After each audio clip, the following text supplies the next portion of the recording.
My friends, I want to show you something about the reality of this world and how things are hidden, fake. We all know that. But the First Republic Bank, that's one that's ready to explode. I mean, seriously, it went down like 48% today. The bank. Well, anyway, another one that was missed by regulators, or even supposed to be, even though the mutual fund companies, they should be looking at the balance sheets and the income of their companies, but they don't. They just buy and sell. Nobody has a long-term investment anymore. That's the problem. Nobody really pays attention. Don't even care. They just, well, the stock's up and these reasons and this such and such, and it's all fake, and we don't care, and just lie on the sheets and do whatever we want to do, right? Because we've seen that this many times, even not in banks. We've seen banks blow up, and then we've seen what was it, Arthur Andersen. Oh my goodness, that was a disaster. You know, Arthur Andersen was huge, and boy, they blew up from shenanigans like this. Nobody's ever really held accountable to in the end, right? If you start throwing butts behind bars for lying, then it would change quickly. You know what I mean? But we should have to do this. It should be a human race that if people actually stand up and just, you know, well, just move on the next day. Well, that was a disaster. Move on. It's like tongue, just bite the cheek and move on. Well, anyways, I don't mean to be negative because we know this crap. It's just feeding that negative energy, and that's what they want. That's what they want. See, the ultimate thing is they want everybody pissed off. It's not even about money. It's about taking your spiritual soul and taking that energy, the battery, the matrix, all that. Well, anyway, so I'm going to show you something because I have an MBA degree and also in the computers with the computer information systems. So, and so I want to look at this to see if somebody missed something because just a quick cursory glance at it. And I'm seeing some things already that's kind of surprising. Now, number one that you got to realize, banks are really amazing because they don't actually have to own something. See, they'll take out a loan. They'll give you a loan, right? So they're going to go buy some property, right? So you give them, so they got to take a loan from them. So you owe X number of dollars plus such and such. They consider that as an asset to them, right? Which is fair in a way, but here's where it's not fair. Are you ever going to pay out that loan? They have no idea. Some of the loans never get paid. We saw that in the last housing bubble. Boom, boom, boom, boom. And all of a sudden, oh my God. Oh my God. What's happening? They can't pay off their loans. Those armed rates, adjustable rate mortgages. What's happening?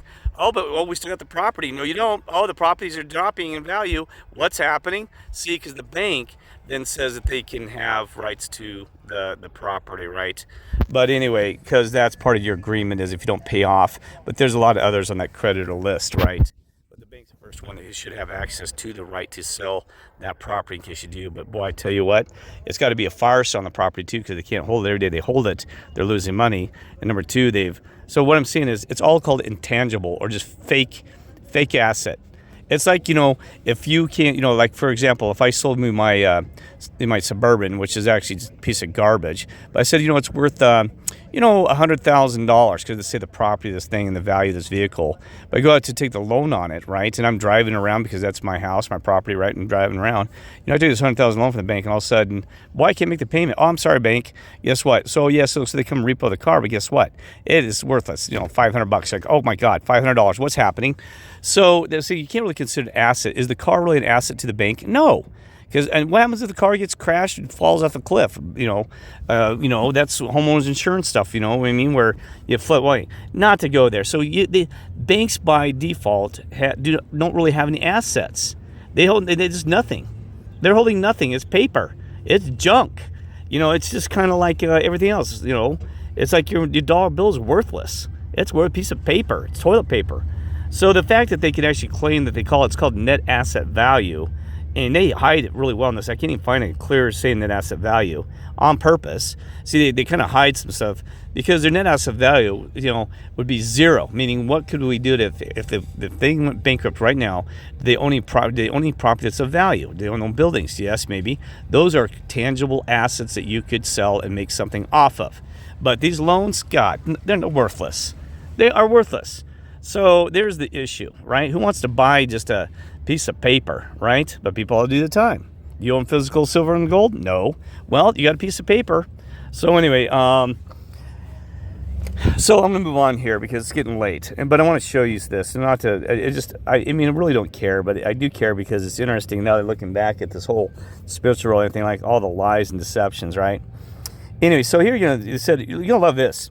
Even the statements, they should be held accountable for lying to the public. Because And you know, ignorance is no excuse either. As a chief executive officer, making way more than anybody else ever, if they make a mistake, if they lie, they should be held accountable. Accountable. They're not held accountable. They move on and took the golden parachute and say goodbye. Thank you. I'm retired. And well, I guess it's time to retire. Anyway, this is what he said. Mike Ruffler. Yes, he said 2022 was another terrific year. It's right in here. Of safe. Oh, safe. Oh, really? I think the only thing that was safe is you guys taking the money and putting the safe and running away when everything exploded. Not safe for the people, the children and that are going to be hit by your safeness, right? Consistent. Oh, you're consistently been a liars, and so is the Fed on this. But anyway, organic growth, natural growth. Oh, really? Oh, so yeah, so organic. Don't you love that word? How they use organic all the time. Anyway, what a bunch of bull crap, bud. You know. Anyway, we achieved our highest promoter score ever. Oh, yes, right before collapse. Let's bring those back up and ask you to explain to the people about this. Net promoter score ever, which reflects our unwavering focus on exceptional client services. Woo! Wow! Don't you love those words? You got to be kidding me. So, not help because think on people vested maybe on that one print. So, well, sounds things are good. And also, oh my God, right? Anyway, we know it's all bull crap. Anyway, these people, I can't believe they can lie so clearly. Disgusting. And they knew this a long time ago. They're an issue. You telling me this came out of the blue? You can see, oh, heck no. But we know it's the game. Anyway, consumer capital, credit trading, financial results, blah, blah, blah, 16%. Diluted earnings, blah, up 7%. Book value per share, that's one that makes me, I think book value is 10.3% up. Oh, are you kidding me? What's the value of the bank now? Book value is based off, like I said, buildings, properties, other things. Tangible book value per share. There you go. There's the tangible, supposed to be some value. They're tangible. It's worthless. But they claim it's a 4.19. Oh, you're kidding me. I guess that's per share, I guess. Or I don't know. No, dollar value. Yeah, per share, yes. Oh, bull crap. It's about 1. Anyway, so let's move on. Let's go deeper. Yes, let's go deeper into this deception of lies and crap and bull crap. Oh, let's see. They did some charge-offs. Look at that. They only had to charge some stuff off, but that's okay. I'm not going to talk about that. So those are bad loans or whatever, right? Pairing the prior quarter, net interest margin, blah, blah, blah, blah, blah. Okay, so let's move down into the nitty-gritty here. I saw it in here. Let's go down. Oh, this is where I love it. Boy, you look at these numbers. Boy, it looks solid, in a cursory look. I mean, from the previous quarter, from the previous year, look at this. You got income up a little bit, interest income, total interest expenses, and look at that balloon. Oh, you are kidding. Right there. Woo! Look at the percentage change, because that's what we used to do is percentage change. There should be a little column here. I used to do that when I do analysis, and I put a little percentage change. See how much does it change? Look at total interest expense from 271 to 888 versus 4,3 to 572 over the years from December. That is horrifying, my friends. I would have said, hey, look, what's going on here, guys? If that thing keeps percentage changing, we're going to be underwater. Yes, right there. You can mark it right there.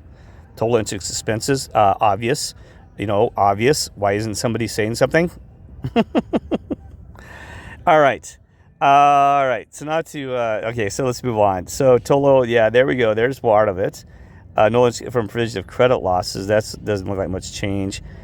Total interest income, a little bit, look at this. Total interest expenses, blah, blah, blah, blah, blah, blah.